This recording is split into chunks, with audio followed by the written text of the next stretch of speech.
Bueno, ¿cómo les va? Buen día. Acá nuevamente yo soy el doctor Daniel Morando y vamos a empezar con la clase de tratamiento de la insuficiencia suprarrenal. Vamos a empezar entonces con la clase. Bueno, vamos a empezar entonces con la clase.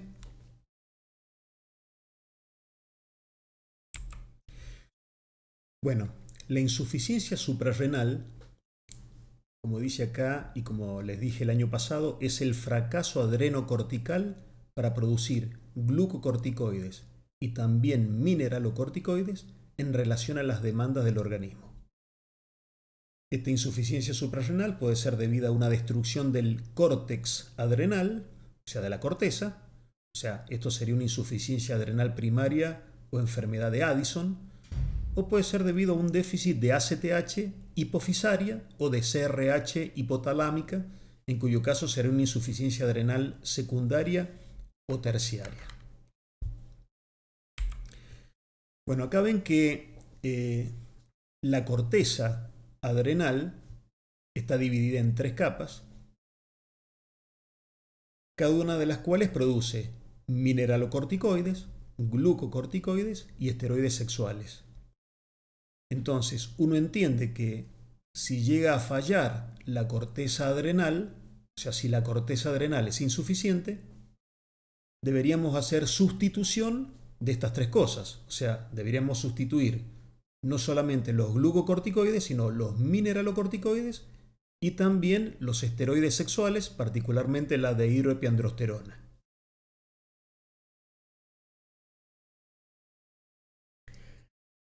La causa más frecuente de insuficiencia suprarrenal es la supresión del tratamiento crónico con glucocorticoides exógenos, y esta se comporta como si fuese una insuficiencia suprarrenal secundaria en realidad. Y fíjense que con 20 miligramos de prednisona por día, durante 3 semanas ya es suficiente para suprimir el eje por lo menos, o sea, para suprimir el eje adrenal por lo menos 6 meses. Fíjense la magnitud de este problema de glucocorticoides exógenos. ¿Por qué es tan importante el cortisol? ¿Por qué es tan importante para la vida? Ustedes saben que el cortisol es muy importante como inmunomodulador, juega un rol fundamental en lo que es la respuesta inflamatoria y en lo que es modular la degranulación de citoquinas inflamatorias. Participa también en el control de la presión arterial y en el gasto cardíaco, sensibilizando el músculo liso y el miocardio a la actividad adrenérgica. También participa reteniendo sodio y agua a nivel renal y por lo tanto juega un rol en incrementar la presión arterial. Aumenta también la disponibilidad energética de glucosa, estimula la secreción de enzimas digestivas, reduce la sensibilidad al dolor y te mantiene en un estado de alerta, vigil. Por ese motivo es que cuando una persona está insuficiente suprarrenal, en realidad se afecta la integridad de la persona y hay riesgo de muerte. Acuérdense que ante una situación de estrés, nosotros necesitamos estar alerta, vigil, pero para estar alerta y vigil necesitamos una buena disponibilidad de glucosa, que es el combustible de la neurona, pero para que pueda llegar bien la glucosa al cerebro necesitamos a su vez una buena presión arterial. En la insuficiencia suprarrenal faltaría todo esto, ¿no? De todas maneras, en general, los síntomas no son muy patognomónicos. En general, los pacientes lo que sienten es astenia y pérdida de peso, y la anomalía bioquímica más frecuente es la hiponatremia, que esta hiponatremia la tienen tanto la insuficiencia suprarrenal primaria como la secundaria, porque la reducción del cortisol, por ejemplo, entre otras cosas, lo que hace es aumentar la hormona antidiurética, y la hormona antidiurética, al retener, al producir retención de agua libre de solutos, produciría una hiponatremia dilucional. ¿Y cómo se confirma la insuficiencia adrenal? Midiendo el cortisol sérico, o sea, el cortisol en sangre, en donde, como vemos acá, con un cortisol menor a 4 microgramos por decilitro, confirmamos el diagnóstico de insuficiencia suprarrenal, mientras que con un cortisol igual o mayor a 14 microgramos por decilitro, lo descartamos. También como complemento se puede medir la dehidroepiandrosterona sulfato cuando tenemos dudas.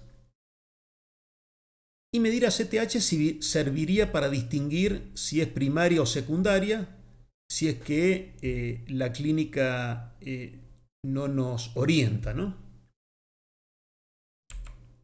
Ahora, recién dijimos que un cortisol por debajo de 4 lo confirma, pero por encima de 14 lo descarta. Está bien, pero ¿qué pasa con aquellos niveles de cortisol que están entre 4 y 14? Bueno, a estos se les denomina indeterminados. Medir, utilizar para discriminar esto, cortisol libre urinario de 24 horas no sirve por su poca sensibilidad en insuficiencia suprarrenal. Fíjense que el 20% de los insuficientes tienen valores normales de club. Y por otro lado, el cortisol salival no está del todo estandarizado, todavía no hay acuerdo universal sobre el uso en el diagnóstico. Por eso, ante esta situación de indecisos o indeterminados, lo que tenemos que hacer son los test dinámicos, en donde el gold standard es la hipoglucemia insulínica, que consiste en infundir insulina corriente intravenosa hasta que la glucemia llegue a menos de 40, y en ese momento se mide cortisol, y si el cortisol es igual o mayor a 20, descartamos que existe una insuficiencia suprarrenal. El tema es que la hipoglucemia insulínica amerita estar internado, está contraindicado en pacientes de más de 60 años, en aquellos con enfermedad cardiovascular, hipertensión severa y antecedentes de ACV. Entonces, bueno, ante esta situación, usamos como test de estímulo el test de Synacten o de ACTH sintética, en donde consiste en administrar una ampollita de Synacten de 250 microgramos intravenoso, y hacemos una medición de cortisol a los 30 minutos. Si el nivel de cortisol está por debajo de 18, bueno, confirmamos el diagnóstico de insuficiencia suprarrenal. Si está por encima, lo descartamos. Durante mucho tiempo se sospechaba si administrar 250 microgramos de ACTH sintética no era un estímulo suprafisiológico en el cual podrían responder adrenales con insuficiencia parcial, y esto generar muchos falsos negativos, y por lo tanto sería un factor en el cual disminuye la sensibilidad. ¿Por qué se pensaba que esto era así?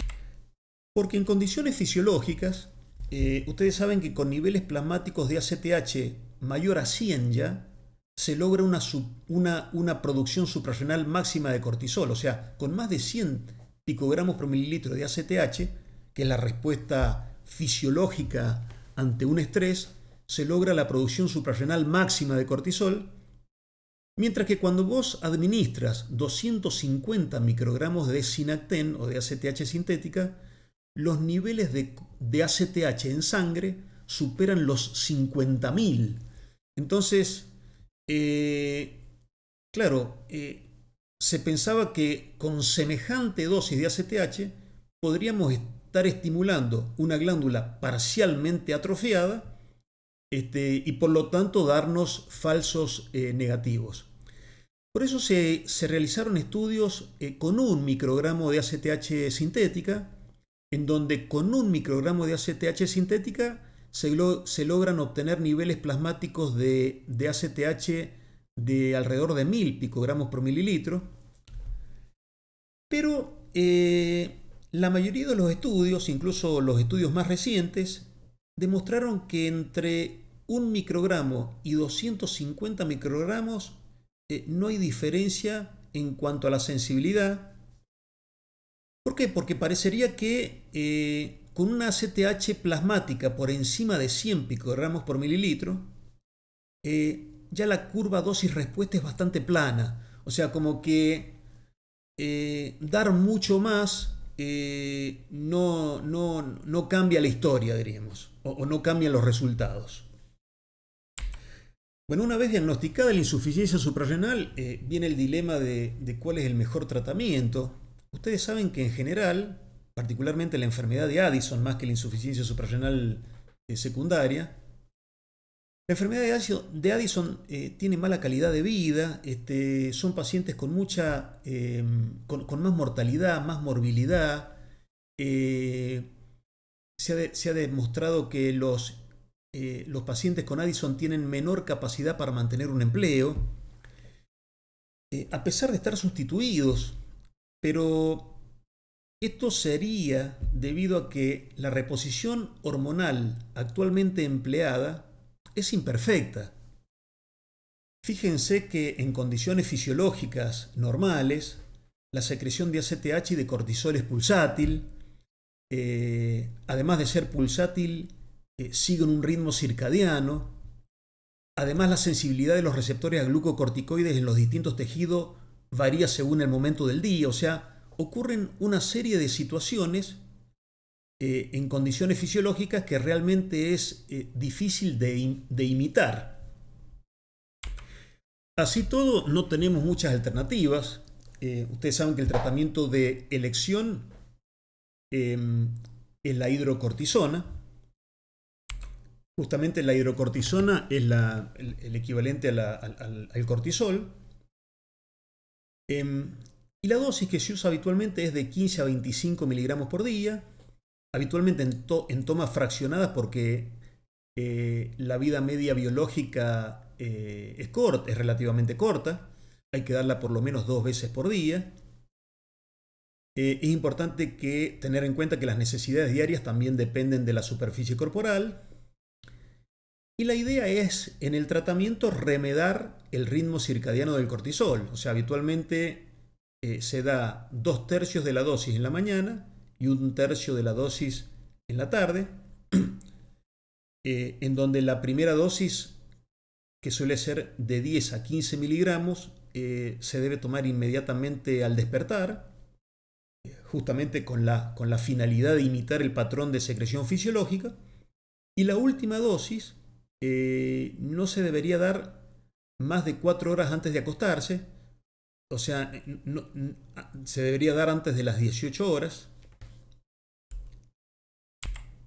Tenemos acá 2 psologías, o sea, si damos 2 dosis, podemos dar al despertar entre 10 a 15 miligramos y entre el mediodía y las 14 horas podemos dar entre 5 y 10 miligramos. O si no, a veces damos 3 dosis de 10 a 15 miligramos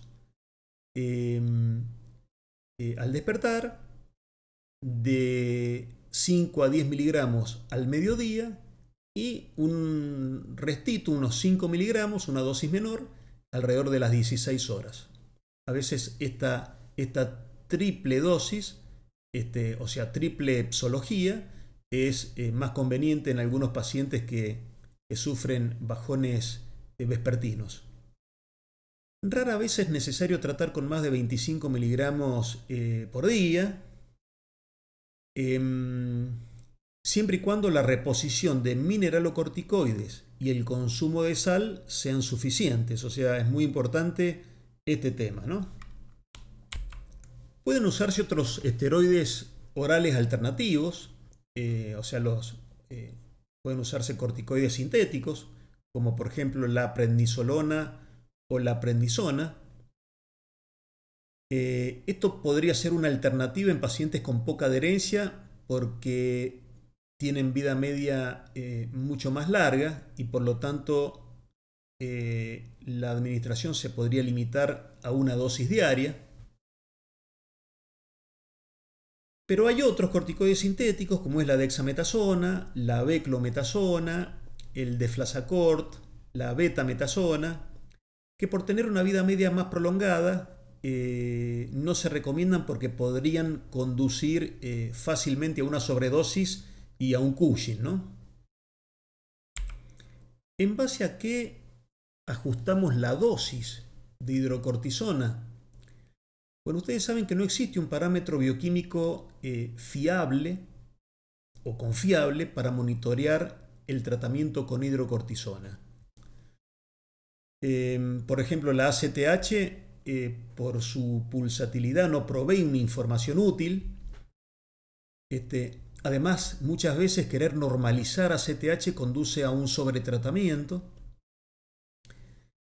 Y medir cortisol libre urinario de 24 horas tampoco es útil porque en un mismo paciente con la misma dosis nos puede dar resultados distintos siempre. O sea, es como que hay mucha variabilidad interindividual.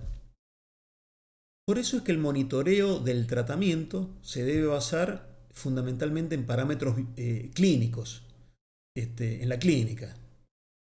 Por ejemplo, si tenemos un paciente que con el tratamiento está aumentando de peso, tiene obesidad troncular, tiene estrías rojo-vinosas, sufre de insomnio y tiene edemas, tenemos que sospechar que la dosis es excesiva, ¿no? Por el contrario, si el paciente vive con anorexia, pérdida de peso, fatiga, falta de energía, estado nauseoso, tiene mialgias y la hiperpigmentación no cambia o es incluso creciente, y bueno, ahí sí debemos pensar que la dosis es insuficiente. Es bastante común que pacientes con insuficiencia suprarrenal tengan en horas matinales estado nauseoso, arcadas, anorexia, y esto puede motivar a que el desayuno o se retrase o se omita por completo. Y generalmente esto suele pasar cuando hay un déficit de glucocorticoides en el momento de despertar. Entonces la manera de evitar esto podría ser indicando al paciente que tome la mitad de la dosis matinal 2 horas antes de levantarse, para lo cual debería utilizar un despertador, una alarma, tomar la dosis y seguir durmiendo un par de horas más para que pueda, al momento de despertarse, tener apetito y ganas de desayunar, ¿no? Otra alternativa podría ser tomar la última dosis de glucocorticoides más tarde, pero con el riesgo de que esto produzca insomnio. O la otra es pasarlo a un esteroide de acción más prolongada, como la prednisona. Esa podría ser otra alternativa. Bueno, hay que estar atento cuando lo indagamos, cuando lo interrogamos al paciente en los momentos en los cuales disminuye la energía. Es bajón que tengan momentos de falta de energía, sufran como bajones, que si estos bajones o estos momentos bajos siguen un patrón predecible, habría que ajustar en qué momento se administra la dosis de hidrocortisona. Por ejemplo, hay algunos pacientes que se sienten muy cansados al atardecer y se van a la cama sistemáticamente de manera prematura, tipo 20 horas. Entonces, bueno, es importante indagar sobre esta posibilidad para poder ajustar la psología y permitir que el paciente tenga una vida social y familiar normal.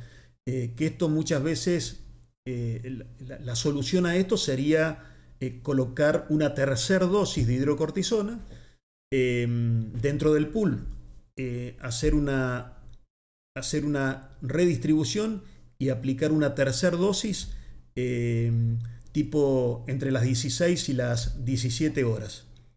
O por otro lado, la presencia de insomnio o de acostarse muy tarde indican que la última dosis de hidrocortisona quizás le está tomando muy tarde y debería tomarse unas horas antes o tal vez omitirse, ¿no?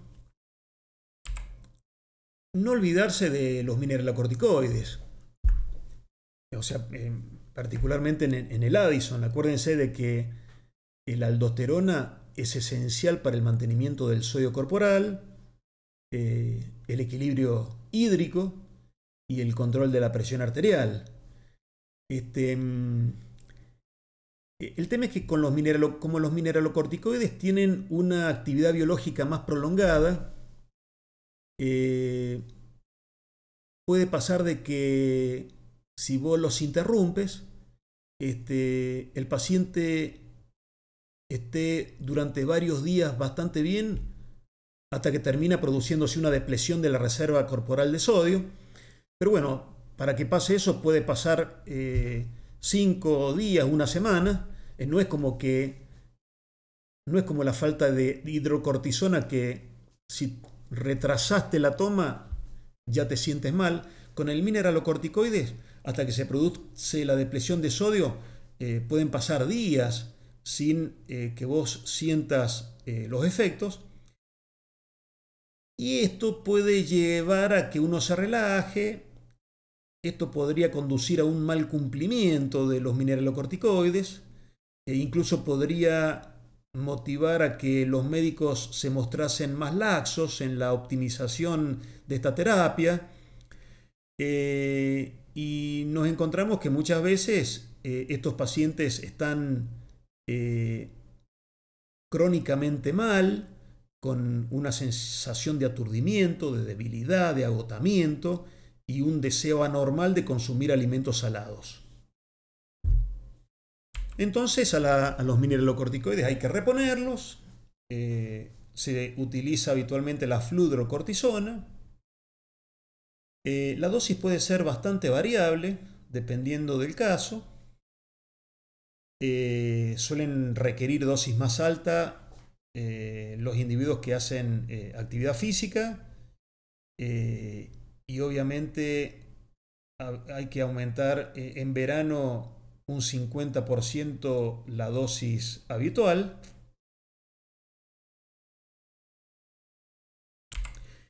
Y a diferencia de la hidrocortisona, de lo que ocurre con los glucocorticoides, acá sí tenemos posibilidad, sí tenemos un elemento bioquímico para poder monitorizar la dosis de mineralocorticoides, que es la actividad de renina plasmática. O sea, sería, por así decir, el parámetro bioquímico más sensible para saber si la dosis de mineralocorticoides que recibe el paciente es adecuada. Siempre se discute que por qué actividad de renina plasmática y no renina masa. Medir renina masa sería más práctico, menos laborioso. El tema es que lo que se ha visto es que los mineralocorticoides y los cambios en la dosis de mineralocorticoides producen cambios mucho más significativos en la concentración plasmática de angiotensinógeno y de angiotensina que de renina. Es como que los cambios en la dosis de mineralocorticoides no impactan tanto en la concentración plasmática de renina como sí lo hacen en lo que es el angiotensinógeno y la angiotensina. Por lo tanto, medir angiotensinógeno o lo que se mide en actividad renina plasmática, que es la angiotensina, sería mucho más sensible. O sea, los cambios en los niveles, en la concentración de angiotensina sería mucho más sensible que medir específicamente renina. Bueno, acá lo dice, medir directamente renina es mucho menos sensible. Su modificación no es significativa ante cambios en la dosis de mineralocorticoides. Y en general la meta es que la actividad de renina esté ligeramente por encima del límite máximo normal. Igualmente tenemos que evaluar elementos clínicos, o sea, estar atentos a los niveles de tensión arterial, a si el paciente sufre o no de hipotensión ortostática, a la presencia de edemas. Por ejemplo, la presencia de edema malleolar acompañado de una hipernatremia e hipopotasemia estarían indicando un sobretratamiento con mineralocorticoides. Y si hay una hipertensión arterial, quizás sea bueno contemplar una reducción en la dosis de fludrocortisona, pero no suspenderla por completo. Lo que sí, que si son insuficientes suprarrenales y además son hipertensos, en el tratamiento de la hipertensión arterial tratar de evitar los diuréticos. Y esto es interesante, puede ser pregunta de examen. La fludrocortisona no se ajusta con el estrés. Ahora sí, en verano suele incrementarse un 50%. Los endocrinólogos ante estas situaciones debemos ser responsables y educar al paciente para que el paciente sea parte esencial, o sea protagonista del manejo de su enfermedad de Addison, para lo cual hay que capacitarlos, no solamente a ellos, sino a los seres queridos, a las personas que los rodean. Y es importante siempre llevar una tarjeta identificatoria sobre el uso de esteroides, que puede ser una tarjeta identificatoria o un elemento de joyería, como están viendo acá, una cadenita. Esto se utilizaba mucho en Buenos Aires. Acá tenemos la tarjeta, en donde dice que tal persona necesita un tratamiento diario de reemplazo hormonal con glucocorticoides, o sea que es corticodependiente, y por lo tanto en caso de enfermedad grave, hipotensión, trauma, estado nauseoso, diarrea, dolor abdominal, cuadro sincopal, hay que administrar en forma inmediata 100 miligramos de hidrocortisona, ya sea intravenoso o intramuscular, y hidratarlo al paciente, ¿no? Y llevarlo, por supuesto, al centro médico más próximo. Si el paciente va a estar varias horas fuera de la casa, es importante llevar consigo comprimidos adicionales de hidrocortisona. Es importante disponer en todo momento de un vial de hidrocortisona inyectable con aguja y jeringa en los lugares en donde se mueve habitualmente. Esto es, como les decía recién, es aconsejable también instruir a la pareja, cónyuge, familiares más próximos, capacitarlos para que puedan identificar los síntomas y saber cómo actuar. Y estas serían pautas de estrés, en donde, bueno, en presencia de cualquier enfermedad intercurrente, como resfriado común, gripe, infección de carácter menor o fiebre, por lo menos debe duplicarse o triplicarse la dosis diaria oral de hidrocortisona. Si tenemos diarrea, lo mismo. Es bastante común que los Addison consulten en las guardias por síntomas o trastornos gastrointestinales. Y en presencia de vómitos, no demorar la inyección intramuscular de hidrocortisona, ¿no? Bueno, nuevamente las pautas antiestrés. Ante un estrés leve, fiebre, infección de vías aéreas superiores, infección urinaria, cirugía menor, duplicar la dosis de hidrocortisona hasta su recuperación, que generalmente dura 3 a 4 días. Y en el caso de estrés mayor, cirugía general, trauma, parto o cualquier situación que requiera cuidados en terapia intensiva, hay que hacer hidrocortisona por vía endovenosa en dosis de estrés mayor, que son 300 miligramos por día. Esa es la dosis de estrés mayor, ¿no? ¿Y qué pasa con la de hidroepiandrosterona, que también es sintetizada por la corteza suprarrenal? ¿Se debe sustituir? ¿No se debe sustituir? Bueno, parecería que su rol no es vital. En realidad es un precursor androgénico, pero que no tiene efectos androgénicos y por lo tanto no se conoce del todo su función.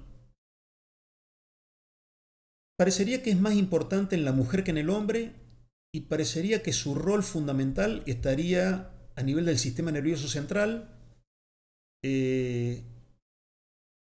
actuando fundamentalmente en centros del cerebro que tienen que ver con la depresión, con los trastornos de ansiedad.